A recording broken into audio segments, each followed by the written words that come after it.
Good morning കുട്ടികളെ. ഒരു energy കുറവാണല്ലോ, എന്ത് പറ്റി? ഫുഡൊന്നും കഴിച്ചില്ലേ? എല്ലാവരും ഒന്ന് ഉറക്കെ പറഞ്ഞേ. Yes, very good. അപ്പൊ നമുക്കിന്ന് ജലത്തിന്റെ ഒരു പ്രധാന സവിശേഷതയായ പ്രതലബലത്തെ പറ്റി പഠിക്കാം. നിങ്ങൾക്കറിയാം എന്താ പ്രതലബലം എന്ന്? നിങ്ങൾ കണ്ടിട്ടുണ്ടോ? നിങ്ങളുടെ വീടിന്റെ ചുറ്റും അല്ലെങ്കിൽ നിങ്ങൾ സ്കൂളിലേക്ക് പോകുന്ന വഴികളിലോ ചെറിയ ചെറിയ വെള്ളക്കെട്ടുകളിലൂടെ പ്രാണികൾ നടന്നു നീങ്ങുന്നത് നിങ്ങൾ കണ്ടിട്ടുണ്ടോ? കണ്ടിട്ടുണ്ട് അല്ലേ? അപ്പൊ എന്തുകൊണ്ടായിരിക്കും ഇങ്ങനെ പ്രാണികൾ ഈ വെള്ളത്തിലൂടെ ഇങ്ങനെ നടന്നു പോകുന്നത്? നിങ്ങൾ ചിന്തിച്ചിട്ടുണ്ടോ? എപ്പോഴെങ്കിലും ചിന്തിച്ചിട്ടുണ്ടോ? ചിന്തിച്ചിട്ടുണ്ട്.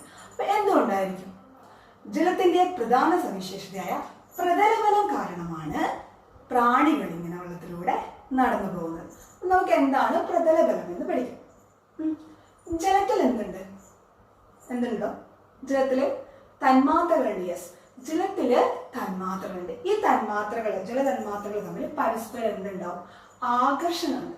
ഓക്കെ, ജലത്തിലെ തന്മാത്രകളുടെ ആകർഷണം ചിത്രീകരിച്ചിരിക്കുന്നത് നിങ്ങൾ ശ്രദ്ധിച്ചോ? ഇവിടെയുള്ള ഈ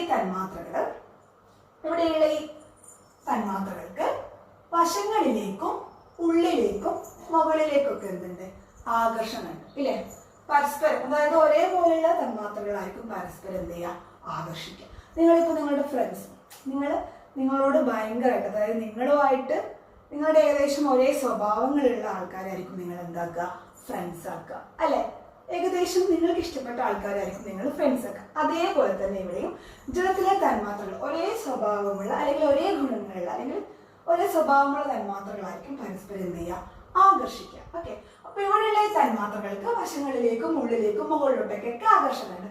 എന്നാൽ ഇവിടെയുണ്ട് ജലോപരിതലത്തിന് അവിടെയുള്ള തന്മാത്രകൾക്ക് എങ്ങോട്ടേക്കൊക്കെ മാത്രമേ ആകർഷണം ഉണ്ടാവുള്ളൂ? വശങ്ങളിലേക്കും ഉള്ളിലേക്കും മാത്രമേ ആകർഷണം ഉണ്ടാവുള്ളൂ.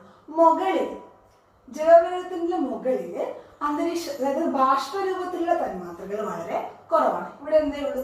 വായുവാണ് ഇല്ലേ? അപ്പൊ ബാഷ്പരൂപത്തിലുള്ള തന്മാത്രകൾ വളരെ കുറവായതുകൊണ്ട് തന്നെ ഇവിടെയുള്ള തന്മാത്രകൾക്ക് വശങ്ങളിലേക്കും ഉള്ളിലേക്കും മാത്രമേ എന്തുണ്ടാവുള്ളൂ?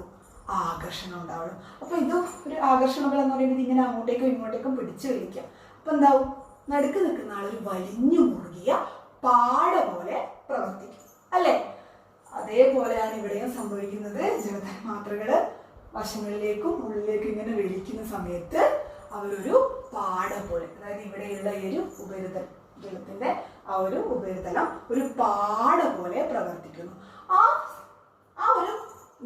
ഒരു പ്രതിഭാസം അല്ലെങ്കിൽ ജലത്തിന്റെ ഈ ഒരു സവിശേഷതയാണ് പ്രതലബലം എന്ന് അറിയപ്പെടുന്നത്. ക്ലിയർ? പ്രതലബലം എന്താണെന്ന് എല്ലാവർക്കും മനസ്സിലായോ? ഇവിടെയുള്ള തന്മാത്രകൾക്ക് വശങ്ങളിലേക്കും ഉള്ളിലേക്കുമുള്ള ആകർഷണ ബലം കൂടുതലാണ്. അപ്പൊ ഇങ്ങനെ ആകർഷണ ബലം കൂടുന്ന സമയത്ത് ഇവരെന്ത് ചെയ്യും? ഒരു വലിഞ്ഞു മുറുകിയ ഒരു പാട പോലെ പ്രവർത്തിക്കുന്നു. അപ്പൊ ഇത് ജലത്തിന്റെ ഒരു സവിശേഷതയാണ്. അതിന്റെ പേരാണെന്ത്? പ്രതലബലം. ഈ പ്രതലബലം കാരണമാണ് നമ്മുടെ ചെറു പ്രാണികൾക്കൊക്കെ വെള്ളത്തിന്റെ മുകളിലൂടെ നടന്നു പോകാൻ പറ്റുന്നത്. നിങ്ങളിപ്പം വേറെ കുറേ പരീക്ഷണങ്ങളുണ്ട്. നിങ്ങളിപ്പം ബ്ലേഡ് എടുത്തിട്ട് വെള്ളത്തിന്റെ മുകളിലേക്ക് വെച്ച് നോക്കൂ, അതൊരിക്കലും താണു പോകില്ല. നിങ്ങളുടെ വീട്ടിൽ ചെയ്ത് നോക്കാം നിങ്ങൾക്ക്. അതുപോലെ കുരുമുളക് പൊടി എടുത്തിട്ട് വെള്ളത്തിന്റെ മുകളിലേക്ക് ഒന്ന് വിതറി നോക്കൂ.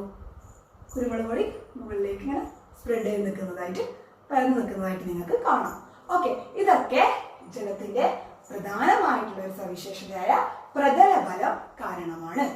ഓക്കെ, എല്ലാവർക്കും മനസ്സിലായോ? അപ്പം എന്തുകൊണ്ടാണ്, ഇനി നിങ്ങൾ ആര് ചോദിച്ചു കഴിഞ്ഞാലും പറഞ്ഞു കൊടുക്കണം, എന്തുകൊണ്ടാണ് ചെറുപ്രാണികളൊക്കെ ജലത്തിന്റെ മുകളിലൂടെ നടക്കുന്നത്? എന്തുകൊണ്ടാണ്? Yes, very good. പ്രതലബലം കാരണമാണ്. അപ്പൊ എന്താണ് പ്രതലബലം? ഒന്ന് പറഞ്ഞ അനുഷ, എന്താണ് പ്രതലബലം? യെസ്, ജലോപരിതലത്തിലെ തന്മാത്രകൾക്ക് വശങ്ങളിലേക്കും ഉള്ളിലേക്കുമുള്ള ആകർഷണ ബലം കൂടുതലായിരിക്കും. അതിനാൽ ഇതൊരു നേർത്ത പാട പോലെ പ്രവർത്തിക്കുന്നു. ഈ ഒരു ജലത്തിന്റെ സവിശേഷതയാണ് പ്രതലബലം എന്ന് അറിയപ്പെടുന്നത്. Very good. അപ്പൊ എല്ലാവർക്കും മനസ്സിലായല്ലോ? എല്ലാവർക്കും ക്ലിയർ അല്ലേ? യെസ്.